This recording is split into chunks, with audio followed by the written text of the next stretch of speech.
Irmãos, irmãs, estamos reunidos para a celebração da missa dominical, o dia do Senhor. Podíamos, a partir das leituras, daquilo que hoje movimenta a liturgia da palavra, dar como título essa conversa do padre uma pergunta: onde estão os profetas? Uma canção espanhola dizia que os profetas de outros tempos tinham dado ao povo esperança e forças para amar e viver fraternalmente. Tinham dado ao povo força para superar a mentira, superar a opressão, para ser livre e também responsável. E essa mesma canção logo dizia: já não encontramos os profetas perto de nós. Onde estão eles? Realmente, para os cristãos, o profeta já está entre nós. Não há maior profeta que Jesus. Todos os outros que recebem o nome de profeta o são se estão em referência a Jesus. O profeta é aquele que fala em nome de Deus, que profere a palavra de Deus. Todos os outros, portanto, que são tidos como profetas, o são porque receberam de Deus essa missão, receberam de Deus o Espírito para essa missão. Jesus, ele traz em si mesmo a autoridade do profeta. Ele é conduzido pelo Espírito de Deus. Essa autoridade que aqueles habitantes de Cafarnaum, conforme ouvimos no Evangelho, sem dúvida viram quando Jesus expulsou o espírito mau daquele homem possuído. Ali, viram Jesus libertar um homem, viram Jesus devolver àquele homem a liberdade, e com autoridade. 2 vezes ouvimos no Evangelho de hoje que Jesus ensinava com autoridade e não como os mestres da lei. E talvez aqui esteja uma diferença entre um professor e um profeta. O professor é aquele que ensina coisas que aprendeu e vai repetindo sempre aquilo que aprendeu e deve passar adiante. Ele sempre precisará se esforçar para oferecer aos seus alunos aquilo que é esperado deles. Novidade, talvez, só no jeito de apresentar. Ou quando alguma pesquisa trouxer uma coisa nova. Senão, o exercício dele é ir repetindo coisas que tem. Um profeta não é assim. O profeta não é fruto do seu esforço pessoal. Ele está dominado, bem entendido, possuído pelo Espírito Santo. Ele comunica de uma forma nova. As pessoas que o escutam sentem que a palavra alcança-lhes o coração, por vezes lá no mais íntimo, na alma. A palavra queima o coração, a palavra os desperta para a missão, a palavra sara, liberta, alivia do peso, do fardo da mentira. Uma palavra que reconcilia, uma palavra que dá vida sempre.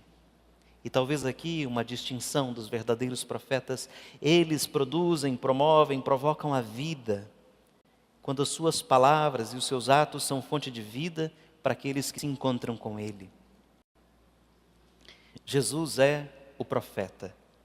Ele permanece vivo entre nós. Jesus está aqui entre nós, vivo. A sua palavra continua ecoando, ressoando na igreja, continua ecoando, ressoando no livro que nós trazemos, a Bíblia. Nesse mesmo livro que temos lá em casa e devemos rezar nele, continua ecoando na vida das pessoas que deixaram tudo para seguir o Senhor, ou aqueles que seguem e servem o Senhor, vivem com o Senhor no seu casamento, como sacerdote, como religioso, como religiosa. Aqueles que lá onde estão, no cotidiano de suas vidas, são luz, são esperança, são a certeza de que Deus permanece conosco. Jesus é o nosso profeta. Muitos cristãos e homens e mulheres de boa vontade também são profetas. E toda a comunidade, desde o batismo, é uma comunidade profética.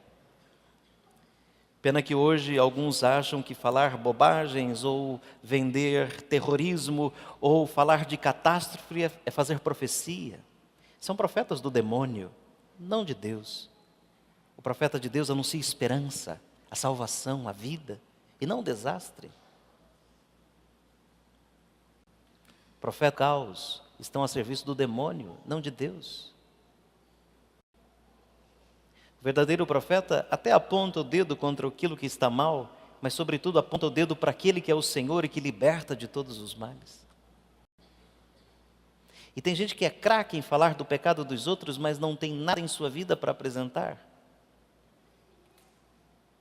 Gente muito rápida em dizer que as coisas vão mal e vão piorar, mas não oferecem nada para pôr no lugar.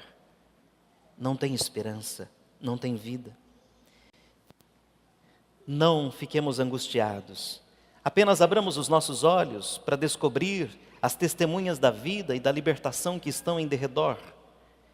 Estes são os profetas que iluminam o nosso caminhar para que sigamos os passos de Jesus. Gostaria de acrescentar nessa minha homilia de hoje um comunicado, um alerta que o nosso bispo diocesano emitiu por esses dias. Na verdade, a carta foi escrita em dezembro, mas não foi atraso dos Correios não, né? É porque não tive a oportunidade de dizê-la aqui antes. Seguinte, não sei se vocês já ouviram falar, mas tem um radialista na cidade chamado Miguel Francisco.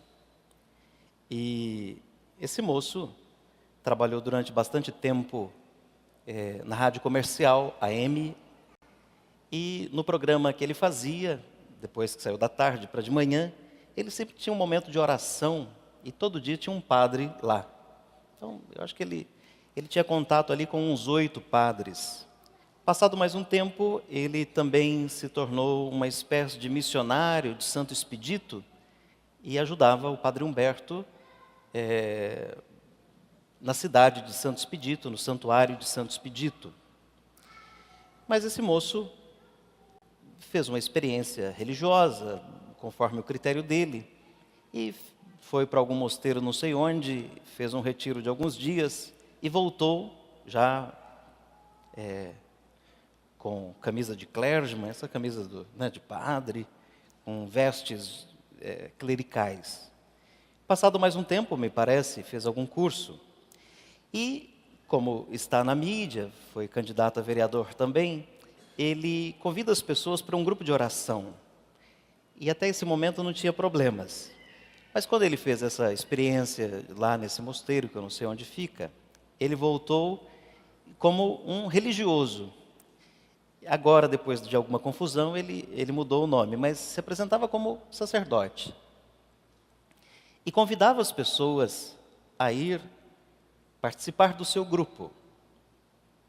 Não vou passar aqui o endereço para vocês, vai que vocês queiram ir lá, né? Para participarem do seu grupo. Ele se apresenta como um religioso, chama-se hipodiácono, da Igreja Católica Ortodoxa. A Igreja Católica Ortodoxa, a qual ele está vinculado, ela não tem comunhão com a Igreja de Roma, com a Igreja Católica Romana. Portanto, ele não está em comunhão conosco. De ele acreditar do jeito dele, não tem problema nenhum para a gente. Estamos num país livre. Não somos perseguidos por sermos cristãos. A gente pode vir aqui, rezar aqui, fazer o nosso culto aqui, podemos até fazer uma procissão, ninguém vai nos prender por isso. Então, alerta, não tem problema que ele seja ortodoxo, caradoxo, prodoxo, o que for. Não tem. O problema está onde? Na confusão que ele está gerando. Se ele convivia com padres lá no rádio e não disse que ele não está mais em comunhão com esses padres, ele convida quem? os que ouviam os padres, e vende-se a ideia de que ele é um dos nossos. E ele não é um dos nossos. Depois, quando convida para uma missa de cura e libertação, e ele nem é padre, onde será que está produzindo essa Eucaristia? Será que está assaltando algum? Pelo amor de Deus, é só uma expressão, né? É só uma expressão. Está assaltando algum sacrário por aí?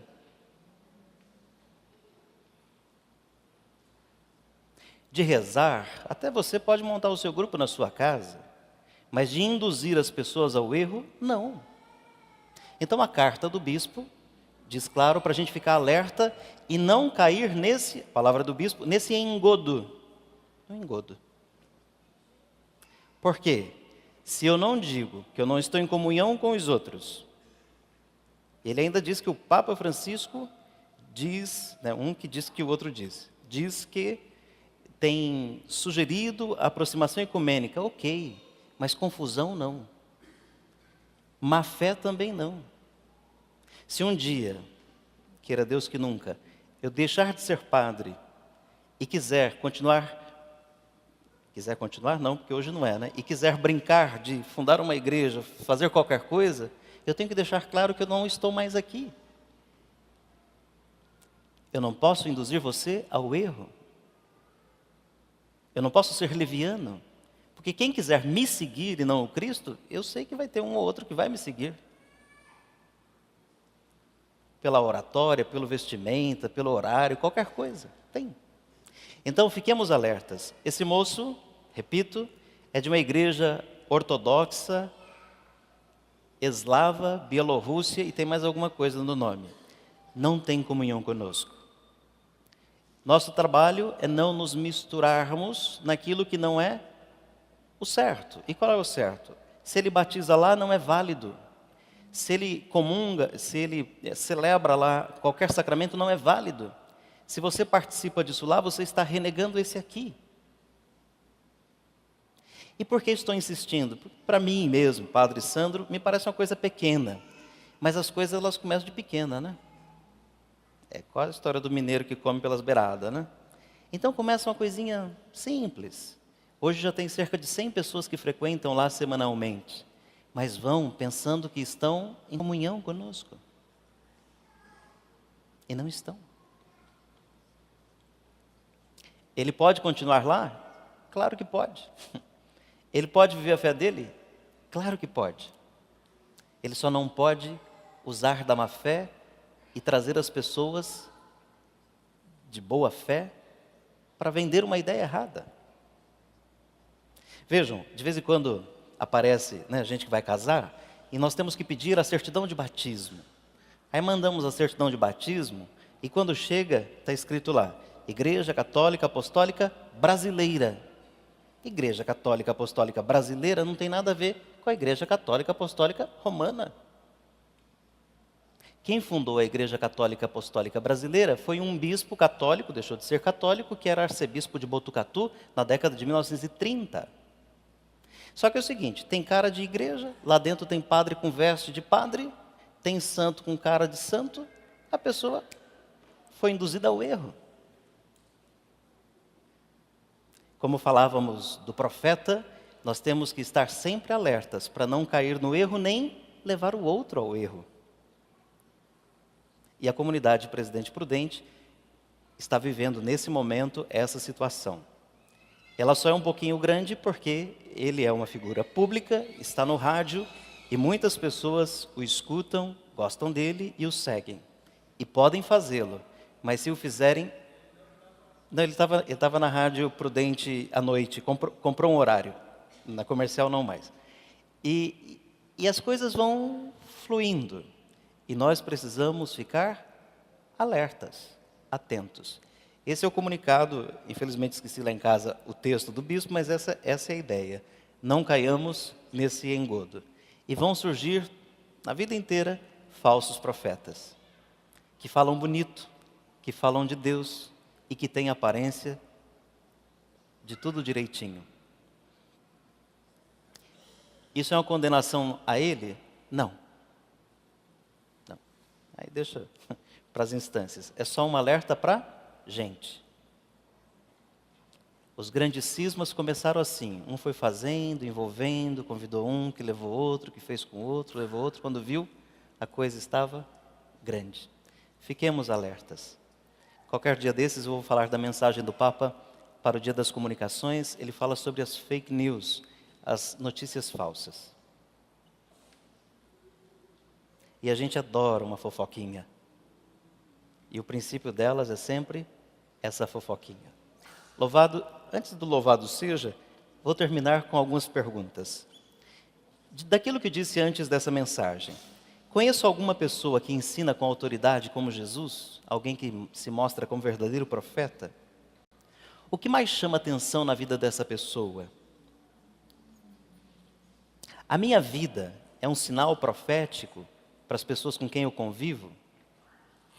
Dizem assim, nem sei quem diz, mas dizem assim que nós somos uma espécie de média das 4 ou 5 pessoas com quem a gente mais convive. Nós seríamos uma espécie de média de umas 4 ou 5 pessoas com quem a gente mais convive. Tudo isso é questionável, né? Mas fiquemos com a ideia. Então, a minha vida é um sinal profético para aqueles que moram e convivem comigo, família, amigos. O que eu teria que mudar em mim para parecer mais um profeta? Louvado seja nosso Senhor Jesus Cristo.